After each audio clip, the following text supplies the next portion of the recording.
কালি মই 11:25 ফোনৰ যোগে গম পাইছিলো বাংমৰা ইক' কেম্পৰ পৰা যিহেতু টুৰিষ্ট লৈ গৈ থাকে সীমান্ত দলে মোক দাদাই ফোন কৰিলে যে তহঁতে নতুনকে প্লেন্টেশ্যন কৰা জেগাত জুই লাগিছে।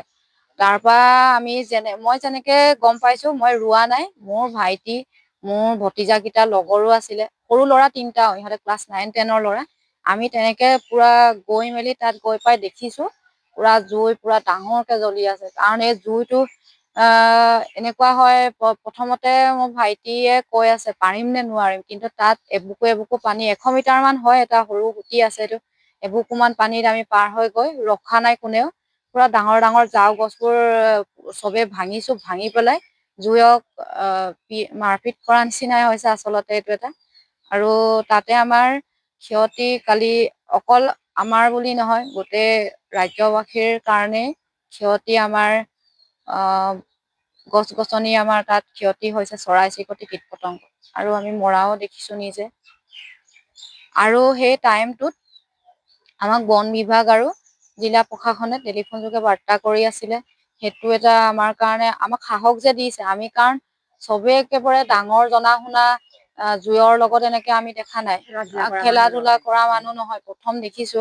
আৰু এনেকে কোনে কৰিছে, উত্তৰ অংশৰ পৰা জ্বলাইছে, খুবেই দুখৰ এটা।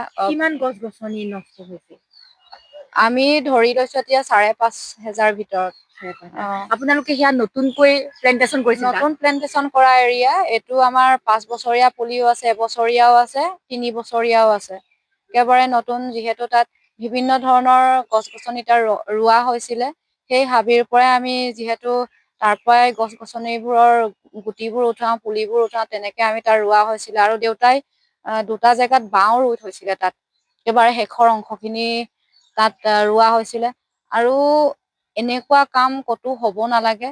মই আচলতে আমি খুব নিজে যেতিয়া সন্তানক লালন পালন মাক দেউতাকে কৰে, আমি তেনেদৰে কৰিছিলো তেওঁলোকক। আৰু আমি যিহেতু এতিয়া তাত নাথাকোগে, সেই প্লেন্টেশ্যন কৰাটো এই ঘৰৰ পৰা তালৈ এটা এৰাসুতি পাৰ হয়, চবৰ ইয়াত বহুত কষ্ট আছে। আমাৰ গাঁৱৰ মানুহৰ 70 জনীয়া এটা টিমে যিহেতু কৰি আছো, চবৰে এটা দুখৰ বাৰ্তা। আৰু কোন দুষ্কৃতিকাৰীয়ে কৰিছে নাজানো, আৰু তেওঁ সদায় এতিয়া আমি নেদেখিলো, তেখেতে দুখীয়ে যাতে ভগৱানে সেই শাস্তিটো তেখেতক দিয়ক। আমি গছ গছনিয়ে নহয়, তাত থকা জীৱ জন্তুৰ ক্ষতি হৈছে। ক্ষতি হৈছে। আৰু মই এটা জেগাতে নহয়, বহুত কেইটা জেগাত হৰিণাৰ গু দেখিছো। হৰিণা তাত কিবা হৈছে যদিও সেইটো কবগে নোৱাৰিম, বহুত বেছি ভিতৰৰ চৰাই কণীৰ গোন্ধটো পুৰা পাইছো। আৰু পাখি আৰু নষ্ট হৈছে, আৰু কীট পতংগ সেইটো মৰাটো পুৰা হেৰি ফৰিং মৰা, সেই ফৰিং মৰা খিনি তেনেকে পুৰ খাই গৈছে। এইখিনি আচলতে খুব দুখ লগা। তথাপিও আমি জুই নুমুৱাবলৈ সক্ষম হৈছো 2:15 পুৰা মই টাইম চাই আছো।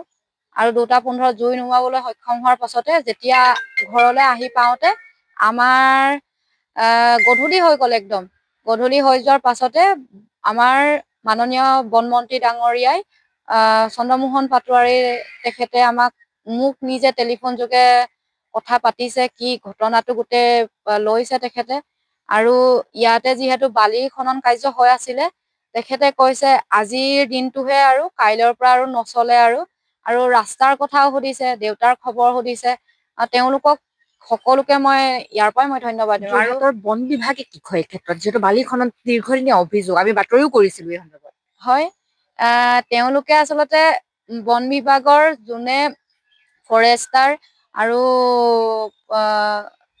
ৰেঞ্জাৰ, তেওঁলোক আহিটো থাকে, কিন্তু গম পোৱা নাযাওঁ কি হৈ থাকে সেইবোৰৰ বিষয়ত মই ইমানটো কব নাযাওঁ। যিহেতু অৰহৰ আমি গাঁওবাসী, মোৰ দেউতাই বহুত খিনি আমি প্ৰতিবাদ। বন বিভাগে কোনো ধৰণৰ ব্যৱস্থা লোৱা নাই? যোৰহাটৰ বন বিভাগে বৰ্তমানলৈকে তেওঁলোকে নাই।